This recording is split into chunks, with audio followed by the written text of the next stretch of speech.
बड़ी खबर के साथ कर रहे देश के पहले सीडीएस बिपिन रावत की जयंती आज और सीएम धामी ने बिपिन रावत को श्रद्धांजलि अर्पित की है। उत्तराखंड की गौरव जनरल बिपिन रावत को उन्होंने नमन किया है। मातृभूमि की रक्षा में आपका योगदान अविस्मरणीय है, ये उन्होंने लिखा है सोशल मीडिया प्लेटफॉर्म एक्स पर पोस्ट करते हुए। सीएम धामी ने एक्स पर पोस्ट करते हुए लिखा कि मां भारती की सेवा में अपना संपूर्ण जीवन न्यौछावर करने वाले भारत के पहले chief of defence staff Uttarakhand के गौरव जनरल बिपिन रावत की जयंती पर कोटिशा नमन। आगे उन्होंने लिखा, मातृभूमि की रक्षा में आपका योगदान सदैव अविस्मरणीय रहेगा और आपकी वीरता की गाथा सदैव देशवासियों के हृदय में अमर रहेगी। इन तमाम बातों का जिक्र मुख्यमंत्री पुष्कर सिंह धामी ने सोशल मीडिया प्लेटफॉर्म एक्स पर किया है।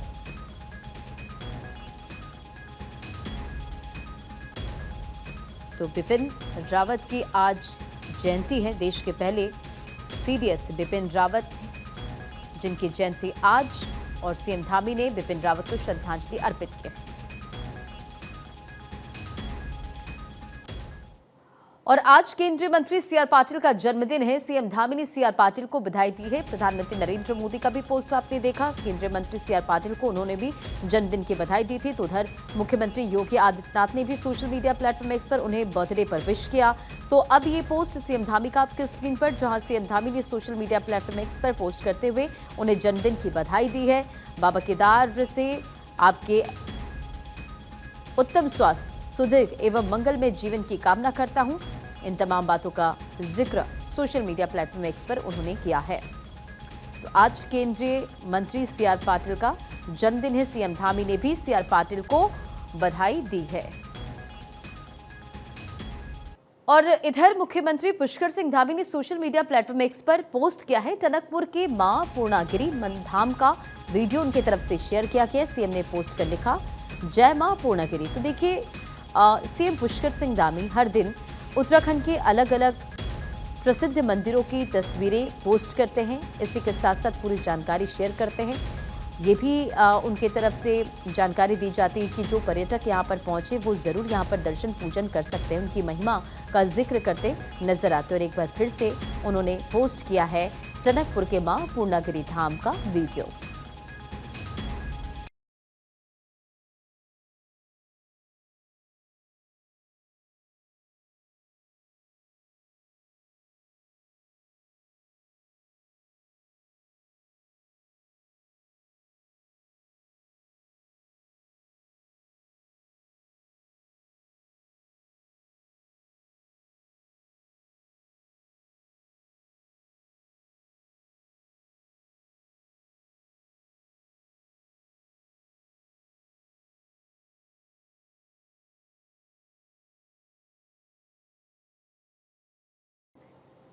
और क्रिकेट एक ऐसा खेल है जिसे भारत में रहने वाला हर वर्ग का व्यक्ति पसंद करता है। कभी न कभी आपने भी क्रिकेट खेला होगा। कुछ ऐसा ही नजारा देहरादून में भी देखने को मिला जब मुख्यमंत्री पुष्कर सिंह धामी ने अपने हाथ में बल्ला थामकर शानदार बल्लेबाजी की है। शनिवार को उत्तराखंड के मुख्यमंत्री पुष्कर सिंह धामी ने अपने बेटे के साथ क्रिकेट खेला। उन्होंने सोशल मीडिया पर तस्वीरें और वीडियो भी पोस्ट की है, जिसमें सीएम धामी बेटे संग क्रिकेट खेलते नजर आ रहे हैं। उन्होंने पोस्ट में लिखा, व्यस्त दिनचर्या के बीच आज बेटे के साथ क्रिकेट खेला। अनुशासित लाइफस्टाइल और नियमित व्यायाम ही स्वस्थ जीवन के आधार है, इसका भी जिक्र उन्होंने किया। हमें नई पीढ़ी को किसी न किसी खेल में रुचि रखने और नियमित रूप से खेलने के प्रति प्रोत्साहित करना चाहिए। सीएम ने सोशल मीडिया प्लेटफॉर्म एक्स पर पोस्ट करते हुए इन तमाम बातों का जिक्र किया है। तो देखिए, सीएम धामी सबसे पहले बॉलिंग करते नजर आते हैं, उनके बेटे क्रिकेट खेलते नजर आते हैं और उसके बाद सीएम धामी भी हाथों में बल्ला थामे क्रिकेट खेलते नजर आए और हेल्थ को लेकर भी उन्होंने इस पोस्ट में जिक्र किया है। और उत्तराखंड में शुक्रवार रात से हुई बारिश और बर्फबारी से पर्वतीय क्षेत्रों में एक बार फिर से ठंड लौट आई है। मौसम का मिजाज बदला नजर आया। मौसम विभाग ने आज उत्तरकाशी, चमोली और पिथौरागढ़ में भारी बर्फबारी की चेतावनी दी है। देहरादून, रुद्रप्रयाग, बागेश्वर, पौड़ी, अल्मोड़ा और हरिद्वार जिले में हल्की बारिश होने की संभावना है। बर्फबारी के कारण बद्रीनाथ हाईवे पहले से ही बाधित है। गंगोत्री हाईवे पर हिमस्खलन होने की वजह से रास्ता बंद हो गया है। उत्तराखंड में शुक्रवार रात से शुरू हुई बारिश शनिवार को सुबह के समय थम गई, जिसके बाद पूरे दिन धूप निकली रही। हालांकि हवाएं चलने से गर्मी से काफी हद तक लोगों ने राहत की सांस भी ली है। लेकिन एक बार फिर से देखिए मौसम का मिजाज बदला हुआ नजर आया। दूसरी तरफ मैदानी इलाकों में लगातार गर्मी बढ़ रही है, लेकिन कई ऐसे इलाके हैं, उत्तराखंड का अगर हम जिक्र करें, उत्तर प्रदेश का जिक्र करें, तो इन जगहों पर बारिश और तेज़ हवा चलने की जो आशंका है वो मौसम विभाग की तरफ से जताई गई है। दूसरी तरफ आप देखिए कि पहाड़ी इलाके हैं, ऊंचाई वाले इलाकों में बर्फबारी का दौर जारी है। कई जगहों पर मौसम विभाग की तरफ से एवलांच का अलर्ट भी जारी किया गया है। इधर गंगोत्री और केदारनाथ में बर्फबारी बारिश ने लोगों को राहत की सांस जरूर दिलाई है, क्योंकि गर्मी बढ़ रही थी, तो ठंड बढ़ने से एक बार फिर से लोगों ने राहत की सांस जरूर ली है। तो भारी बर्फबारी का दौर जारी है गंगोत्री और बद्रीनाथ में भी, और देखिए किस तरह से झमाझम बारिश देखने को मिली है।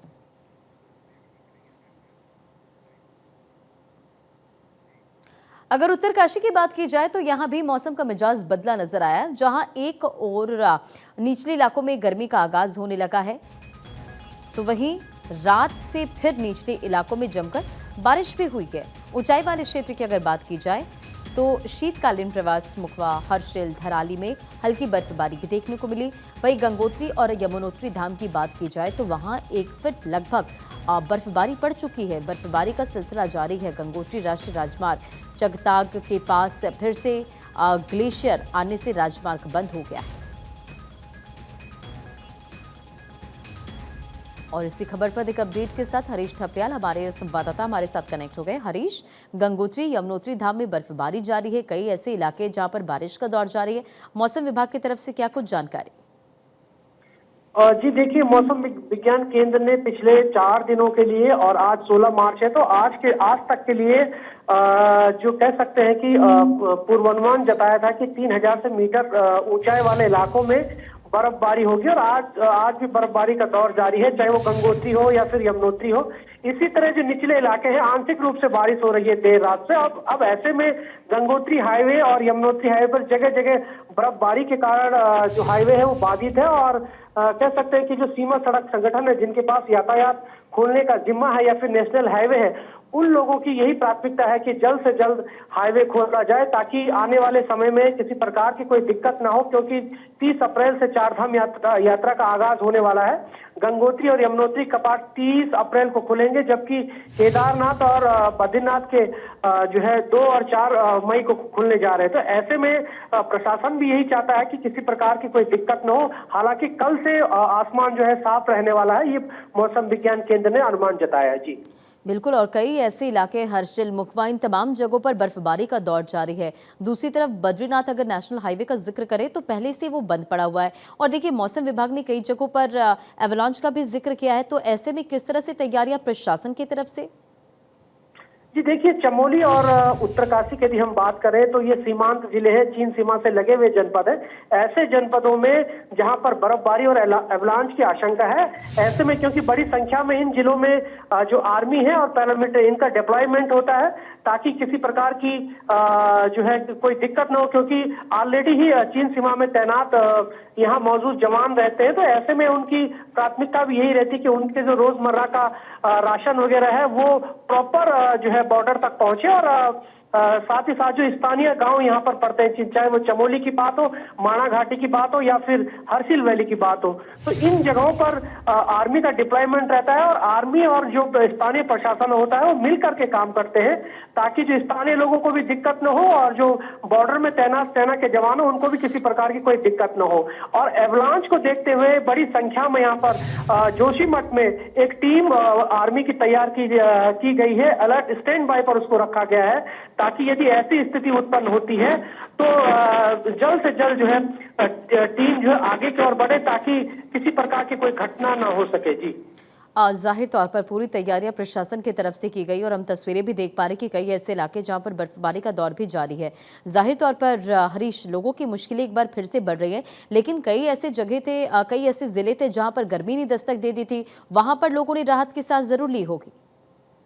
जी बिल्कुल, देखिए मैंने कहा कि पहाड़ी इलाकों में अभी भी ठंड का सिलसिला जारी है, क्योंकि बर्फबारी मतलब कह सकते हैं कि आशंका से ज्यादा बर्फबारी हुई है। लेकिन जो निचले इलाके वहां पर भी तापमान में गिरावट देखी गई। लेकिन खासतौर पर यदि हम उधम सिंह नगर और हरिद्वार की बात करें तो इन जिलों में अधिकतम तापमान जो है 24 डिग्री दर्ज किया गया है, जबकि पहाड़ी जिलों में 15 से 16 के बीच में दर्ज किया गया। तो कह सकते हैं कि ठंड एक बार फिर लौटी है प्रदेश में। और अब ऐसे में क्योंकि लगातार मौसम विज्ञान केंद्र ने बर्फबारी और बारिश की आशंका जताई थी, तो कह सकते हैं कि अब जो है एक बार मौसम फिर बदला है। लेकिन कल से आसमान साफ रहेगा। अब ऐसे में कह सकते हैं कि गर्मी और बढ़ सकती है। बिल्कुल, मौसम का मिजाज बदला और उसका जो सीधा असर है वो मैदानी इलाकों में भी देखने को मिल रहा है, क्योंकि एक बार ठंड का एहसास लोग फिर से कर रहे हैं। बहुत बहुत शुक्रिया इन तमाम जानकारियों के लिए।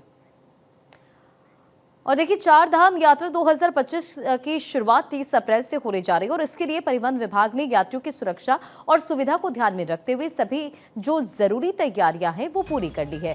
देहरादून के आरटीओ सुनील शर्मा ने कहा कि इस साल चार धाम यात्रा के लिए हमारे पास लगभग 1800 गाड़ियां उपलब्ध है। हम टूर ट्रैवल ऑपरेटर और टेम्पो ट्रैवल्स एसोसिएशन के साथ बैठक कर रहे हैं ताकि तीर्थ यात्रियों को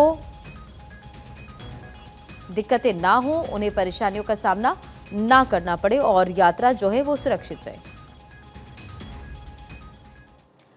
और उत्तराखंड के लोक पर्व फूलदेई को बड़े ही धूमधाम के साथ मनाया गया। सीएम आवास पर मुख्यमंत्री पुष्कर सिंह धामी ने बच्चों के साथ लोक पर्व फूलदेई का त्योहार मनाया और इस मौके पर स्थानीय वेशभूषा में सजे बच्चों ने पारंपरिक गीतों के साथ फूलदेई का त्योहार सेलिब्रेट किया। इस पर मुख्यमंत्री पुष्कर सिंह धामी ने कहा कि स्थानीय वेशभूषा में सजे सवरे बच्चों ने पारंपरिक गीतों के साथ वातावरण को उल्लासपूर्ण बना दिया। मुख्यमंत्री ने आगे कहा कि प्रकृति का आभार प्रकट करने और बसंत ऋतु के स्वागत का प्रतीक लोक पर्व फूलदेई न केवल सांस्कृतिक एकता का प्रतीक है, बल्कि हमारे प्राचीन रीति रिवाजों को सम्मान देने का भी एक महत्वपूर्ण अवसर है।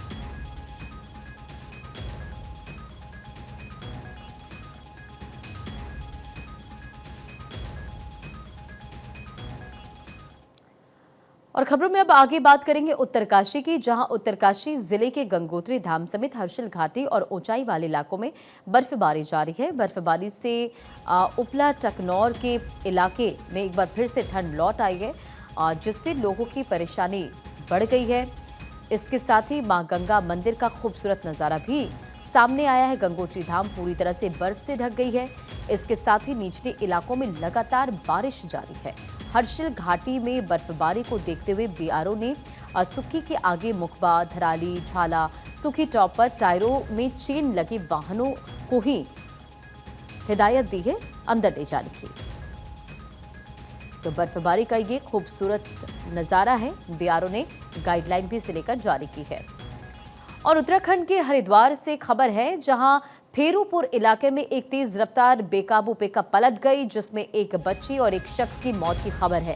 हादसे में 4 लोग गंभीर रूप से घायल हुए। बताया जा रहा है कि पिकअप सवार सभी 15 लोग गंगा स्नान करने के लिए जा रहे थे और अब पुलिस ने घायलों को अस्पताल में एडमिट कराया। तस्वीरें देखिए, ये जो हादसा हुआ है, किस तरह से बेकाबू कार पलटी है, तेज रफ्तार का ये कहर देखने को मिला और ये जो पूरी वारदात है वो सीसीटीवी कैमरे में कैद हो गई है। गंगा स्नान करने जा रहे थे सभी लोग। आप देख पा रहे होंगे कि पिकअप में कई लोग सवार नजर आ रहे हैं और अचानक से ये बेकाबू होकर पलट जाती। हादसे में 2 की मौत, 4 जख्मी।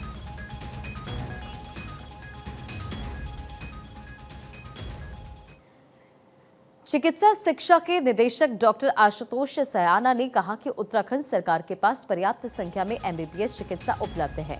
ऐसे में अब सरकार विशेषज्ञ चिकित्सकों की संख्या बढ़ाने की तैयारी कर रही है। इसके लिए राज्य सरकार राजकीय मेडिकल कॉलेजों में विशेषज्ञ चिकित्सकों को तैयार करने के लिए पाठ्यक्रम की संख्या बढ़ा रही है। उन्होंने कहा कि जब राजकीय कॉलेजों से ही विशेषज्ञ चिकित्सा राज्य को मिलेंगे तो हमारे दूर दराज से ऐसे क्षेत्रों में जहां इनकी जरूरत है वहां आसानी से उपलब्धता हो सकेगी।